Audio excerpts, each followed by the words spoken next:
స్వాగతం. కర్నూలు జిల్లాలోని police parade మైదానంలో జాతీయ జెండాను ఎగురవేసిన రాష్ట్ర పరిశ్రమలు, ఫుడ్ ప్రాసెసింగ్, వాణిజ్య శాఖ మంత్రివర్యులు శ్రీ టీజీ భరత్ గారు. అనంతరం జిల్లా కలెక్టర్ శ్రీ రంజిత్ బాషా, జిల్లా ఎస్పీ శ్రీ జి బిందు మాధవ్లతో కలిసి రాష్ట్ర పరిశ్రమలు, ఫుడ్ ప్రాసెసింగ్, వాణిజ్య శాఖ మంత్రివర్యులు శ్రీ టీజీ భరత్ గారు పరేడ్ వీక్షణ చేసి సాయుధ దళాల నుండి గౌరవ వందనం స్వీకరించారు. జిల్లా ప్రజలకు 78వ స్వాతంత్ర దినోత్సవ శుభాకాంక్షలు తెలియజేశారు. స్వాతంత్ర్య ఉద్యమంలో సమరయోధుల త్యాగాలను కొనియాడి నివాళులు అర్పించారు. ప్రభుత్వం చేపట్టిన పరిపాలన వ్యవస్థ, ప్రజా సంక్షేమం, అభివృద్ధిపై సందేశం ఇచ్చారు. విధులలో ప్రతిభ కనబరిచిన వారికి ప్రశంసా పత్రాలు అందజేశారు. హాజరైన జిల్లా కలెక్టర్ పి రంజిత్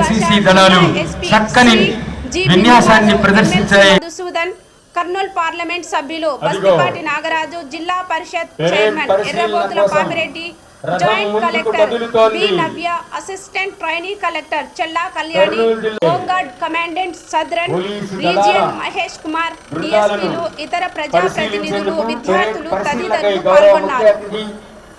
మంత్రివర్యులు శ్రీ రమేష్ ఆర్ఎస్ఐ గారు గౌరవ వందనాన్ని సమర్పిస్తూ ఉన్నారు.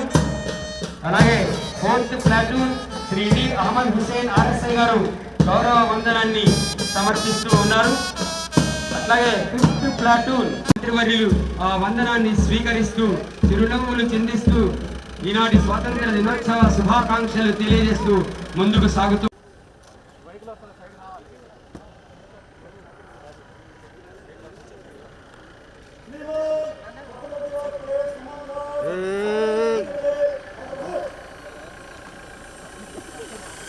వారి వారసులైన గౌరవ మంత్రివర్యులు శ్రీ టీజీ భరత్ గారు ఈ రోజు తొలిసారిగా మంత్రి పదవి శ్రీ బి రమేష్ గారి నేతృత్వంలో ముందుకు కదలి వచ్చేస్తోంది. సెకండ్ ప్లాటూన్ విచ్చేస్తోంది. Shri P Chandrasekhar Reddy sub inspector గారి ఆధ్వర్యంలో Kurnool civil police contingent commander. Second platoon మన platoon NCC girls M Mounika నేతృత్వంలో గౌరవ వందనాన్ని సమర్పించింది.